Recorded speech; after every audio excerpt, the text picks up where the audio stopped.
पिछले भाग में आपने देखा। तो तुम? डर के मारे गोमती का हलक सूख गया। नर्तकी के कपड़े पहने एक औरत उसके सामने खड़ी थी। चेहरे का मांस बुरी तरह फटा हुआ था और उसके भीतर कीड़े रेंग रहे थे। आंखों की पुतलियां सफेद होकर बाहर को आ चुकी थी। उसने एकटक मेघना की ओर देखा और मेघना के हाथ में बंधा वो रक्षा सूत्र वहीं खुलकर गिर गया। उसी समय वो आत्मा फिर से मेघना के शरीर के भीतर प्रवेश कर गई और मेघना ने अपनी गर्दन पीछे की तरफ मरोड़कर भयानक तरीके से मुस्कुराते हुए अपनी मां को देखा। कहा था ना मैंने, अपना बदला तो मैं लेकर ही जाऊंगी गोमती। पहचान तो गई हो ना मुझे? गोमती डर से कांप रही थी। उसकी आंखों से आंसू बह रहे थे और होंठ बुदबुदा रहे थे। ये सच नहीं हो सकता, ये नहीं हो सकता। लेकिन सामने खड़ी मेघना की भयानक हंसी उस पर कहर ढा रही थी। उस हंसी के पीछे छुपे शब्द मानो उसकी आत्मा को चीर रहे थे। अपनी करनी का फल तुझे मिलेगा, लेकिन इतनी आसानी से नहीं। जिस तरह मैं तड़प तड़प कर मरी थी, उसी तरह तू अपनी आंखों के सामने अपनी बेटी को तड़पते हुए देखेगी। गोमती का दिल दहल उठा। उसकी आंखों में डर और दर्द एक साथ छलक रहा था, जैसे कोई पुराना राज अचानक उसकी आंखों के सामने जीवित हो उठा हो। वो रो पड़ी और थरथराती हुई आवाज में उस आत्मा से रहम की भीख मांगने लगी। वो बार बार यही कह रही थी कि चाहे तो मेरी जान ले लो, लेकिन मेरी बच्ची को छोड़ दो। मैं तुमसे अपनी बेटी की जान की भीख मांगती हूँ। तुम मुझे मार दो, लेकिन मेरी बेटी को छोड़ दो। इतना कहकर गोमती ने कांपते हाथों से अपनी ही गर्दन पर चाकू रख लिया।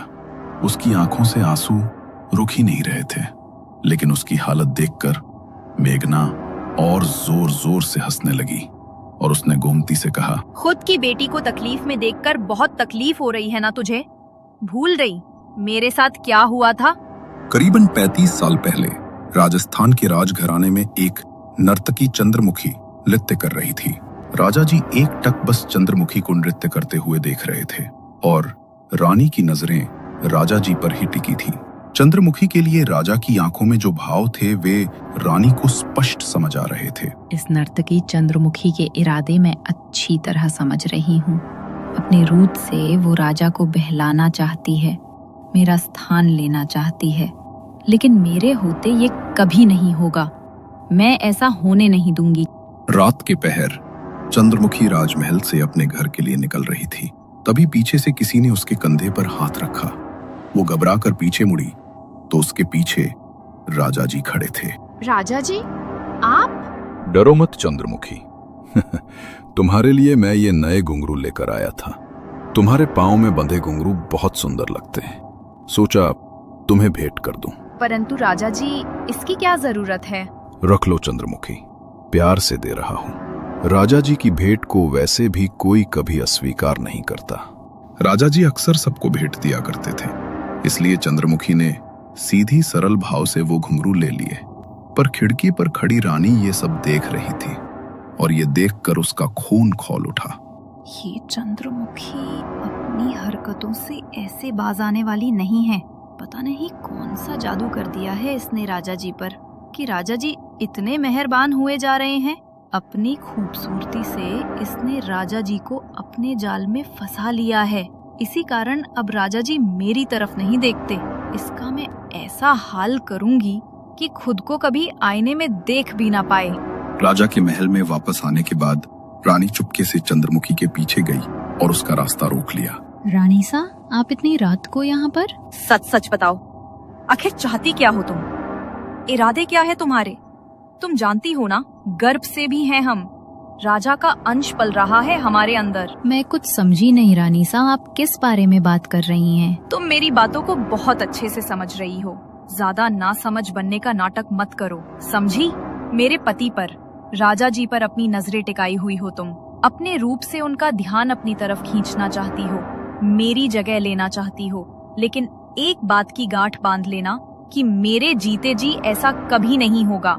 अगर फिर से राजा जी को बहलाने की कोशिश भी की तो उसके ऊपर अफसोस करोगी तुम। बस बहुत हो गया रानी सा। अगर मैं कुछ कह नहीं रही हूँ तो इसका मतलब ये नहीं है कि आप कुछ भी बोलती जाएंगी। मैं बस आपके महल में नृत्य करने आती हूँ, क्योंकि मेरे घर में मेरी माँ के अलावा और कोई नहीं है और उसके लिए पैसा कमाना मेरी जिम्मेदारी है। आप जैसा सोच रही हैं, मेरे मन में वैसा कुछ भी नहीं है। चंद्रमुखी की बातें सुनकर रानी का गुस्सा और बढ़ गया। वो छिपते हुए रात को महल में दाखिल हुई, मगर पूरी रात उसे नींद नहीं आई। इसी तरह पूरी रात गुजरी। अगले रोज जब चंद्रमुखी महल में नृत्य करने आई तो रानी उस कमरे में गई जहां चंद्रमुखी अपने नृत्य के वस्त्र बदला करती थी। रानी ने चंद्रमुखी के दुपट्टे से उसके कुछ टूटे हुए बाल उठा लिए। आधी रात को वो महल के एक सुनसान कमरे में गई। कमरे के बीचों बीच एक दीपक जलाया और उसके इर्द गिर्द 4 दीपकों से एक घेरा बना दिया। रानी ने कुछ मंत्रों का उच्चारण शुरू किया और अपने हाथ में एक काले रंग की गुड़िया पकड़ी। चंद्रमुखी के बालों को उसने गुड़िया पर लपेट दिया और फिर उसके भीतर कीलें गाड़ दी।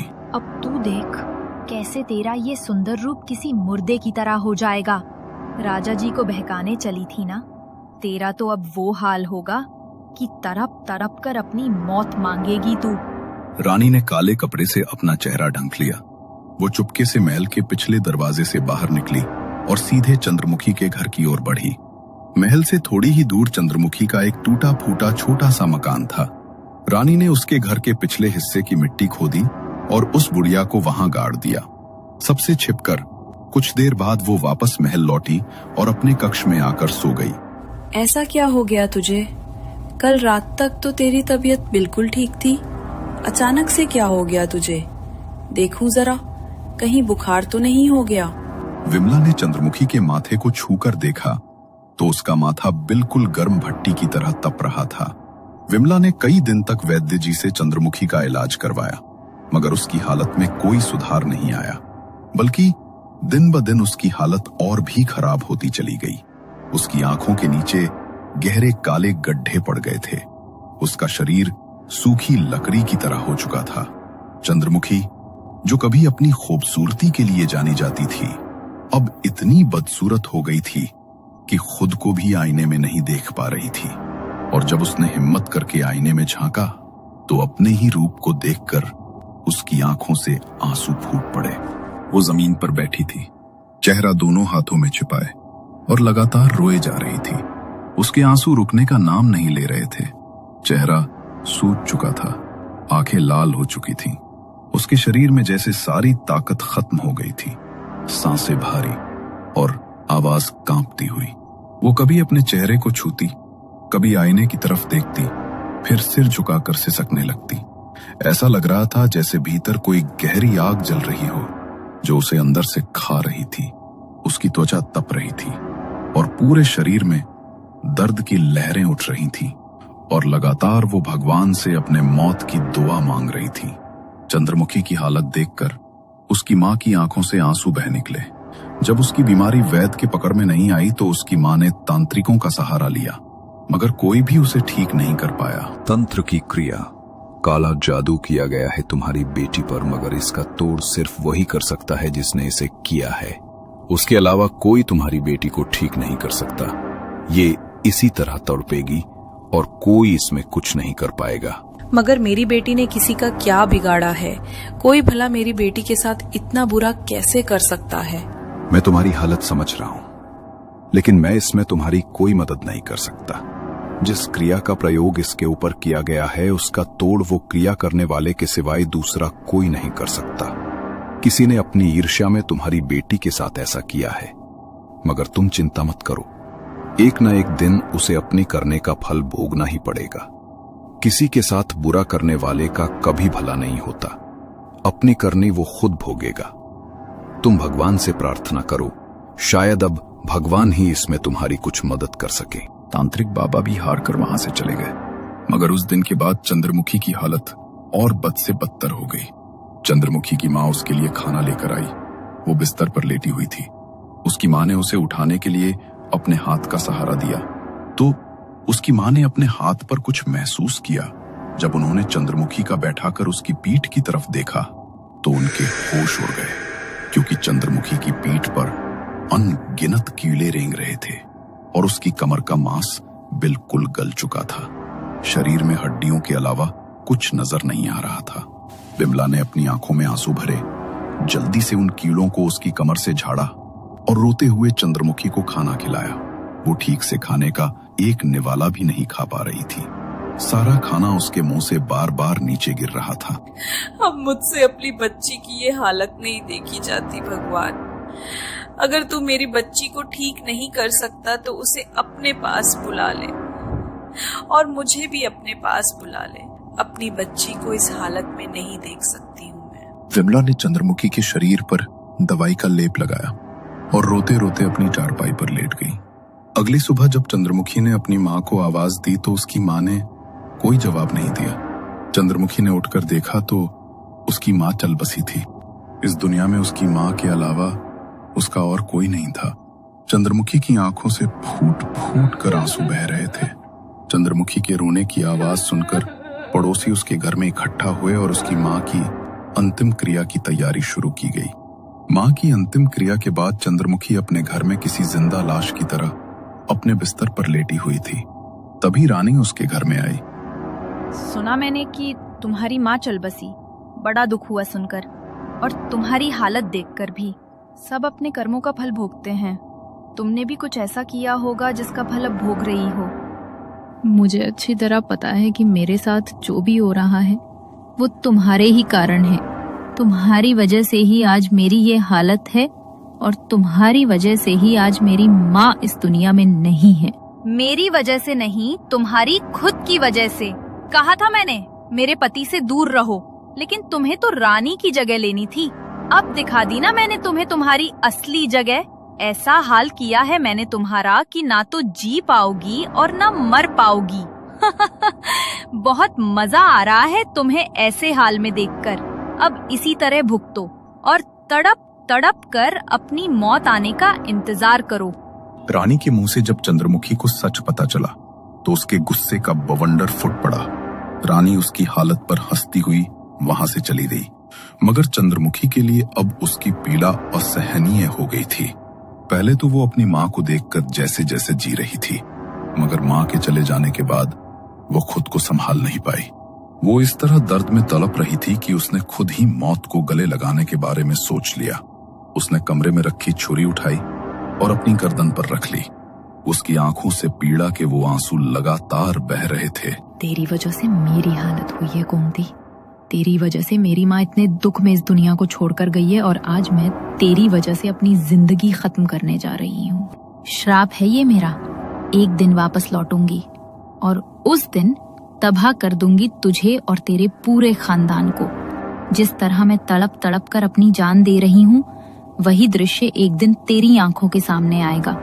तू भी अपनी मौत की भीख मांगेगी, अपने परिवार की मौत की भीख मांगेगी, लेकिन मौत नसीब नहीं होगी तुम्हें। चंद्रमुखी ने उसी समय खुद को खत्म कर लिया, मगर जिस तरह उसने तड़पते हुए खुद की जान ली, उसकी आत्मा मुक्त नहीं हुई, बल्कि बदले के लिए भटकने लगी। कुछ दिन बाद रानी के प्रसव के दिन आए। देर रात उसे प्रसव पीड़ा होने लगी। शाही राजघराने की दाई को वहां पर लाया गया। रानी बुरी तरह दर्द से बिलख रही थी।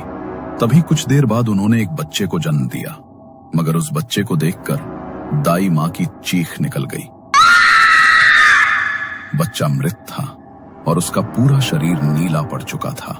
उसकी देह पर तंत्र का एक निशान बना था, जिसे देखकर दाई माँ बहुत कुछ समझ गई। क्या हो गया दाई माँ? बहुत बड़ी अनहोनी हुई है।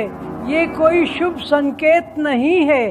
बात सिर्फ इतनी सी नहीं है रानी कि आपका बच्चा मृत पैदा हुआ है, बल्कि आपके जीवन में बहुत बड़ा भूचाल आने वाला है, जिसकी शुरुआत यहाँ से हो चुकी है। कोई अतृप्त आत्मा हावी हो रही है आपके ऊपर।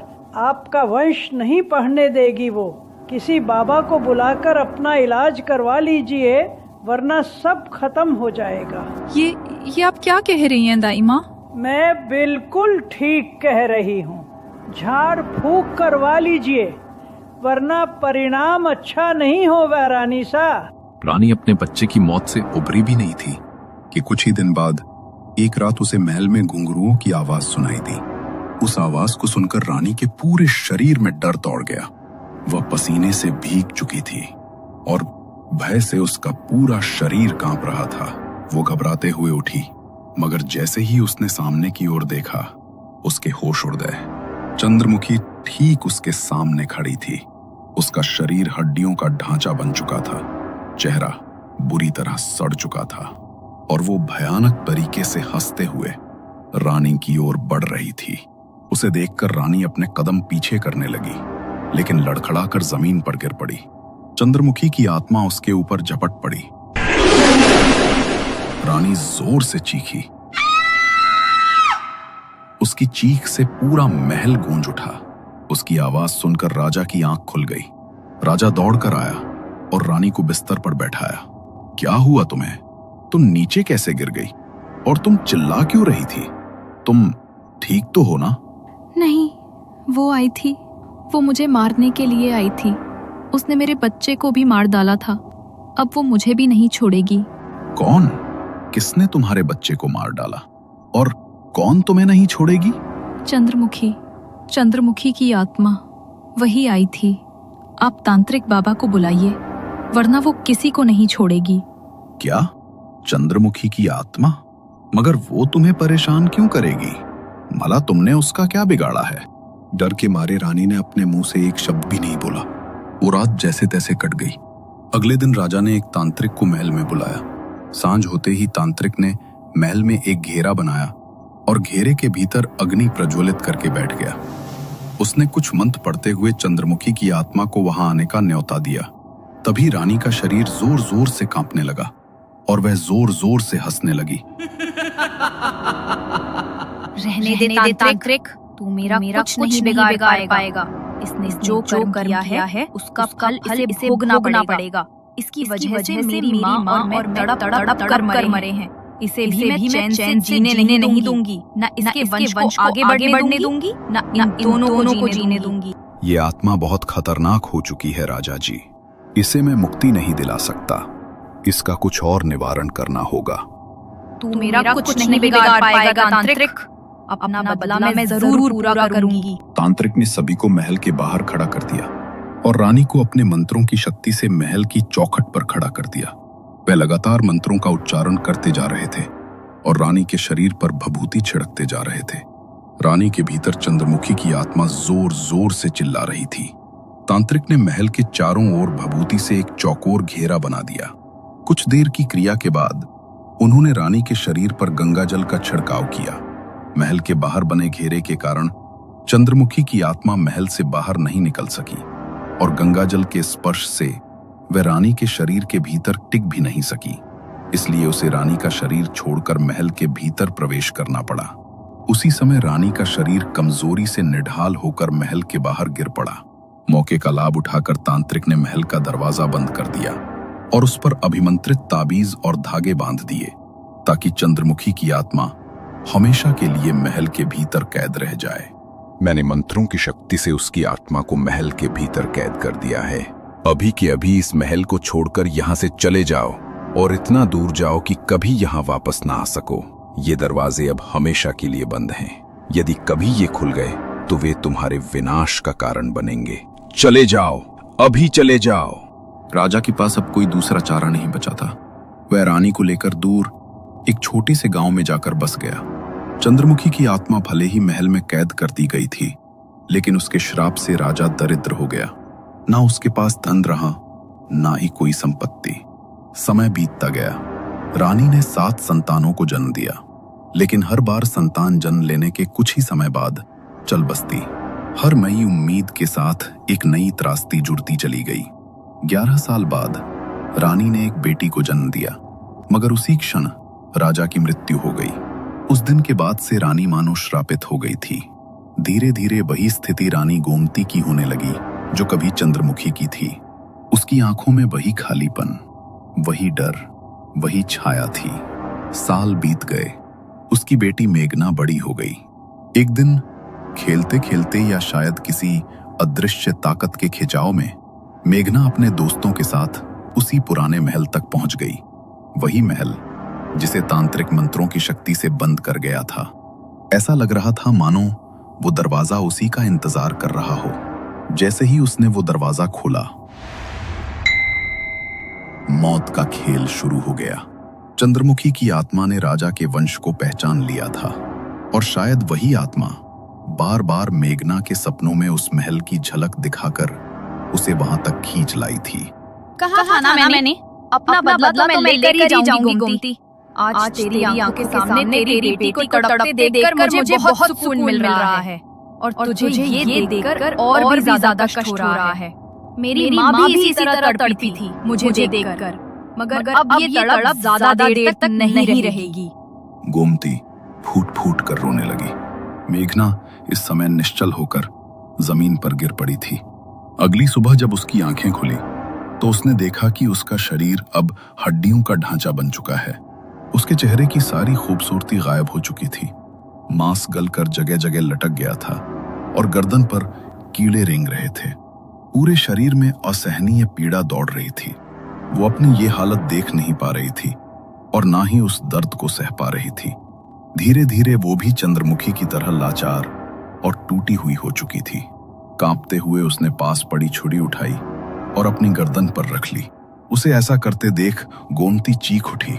वो अपने बेटी के जान की भिख मांग रही थी, लेकिन चंद्रमुखी गोमती की हालत देखकर उस पर जोर जोर से हंस रही थी। माँ, मैं अब और सहन नहीं कर सकती। अब और बर्दाश्त नहीं होता। ये दर्द, ये पीड़ा असहनीय है। मुझसे अब और नहीं झेला जा रहा। इसलिए अपनी जान देने के सिवा अब कोई और रास्ता नहीं बचा है मेरे पास। गोमती की आंखों के सामने ही मेघना ने अपनी जान दे दी। गोमती के किए कर्मों का फल आज उसकी बेटी को भोगना पड़ा। ये सब देखकर वो टूट गई। अपने भीतर की आग और पछतावे को और नहीं रोक सकी। उसने कांपते हाथों से पास रखा छुरा उठाया और अगले ही पल सब कुछ खामोश हो गया। उस दिन चंद्रमुखी का बदला पूरा हुआ।